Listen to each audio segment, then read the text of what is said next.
મિત્રો આપણે જે આ મગની અંદર થતા નુકસાન વિશેની વાત કરીએ તો ઈયળો જેમ નુકસાન કરતી હોય ને તેમ કીડીઓનું પણ નુકસાન જોવા મળતું હોય છે. એટલે મકોડી ટાઈપની કીડીઓ છે.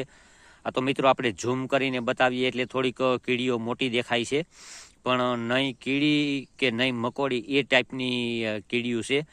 એટલે આ જે છે એ તમે જોઈ શકો છો, જે કાળા ડાઘ થઈ ગયા છે ત્યાં એ ટચિંગ કરી અને એ મોગરાને ત્યાંથી ફેલ કરે છે. એટલે ત્યાં ફૂલ ન ઉઘડે અને સિંગ ન બંધાય અને તે નીચે ખરી જતા હોય છે.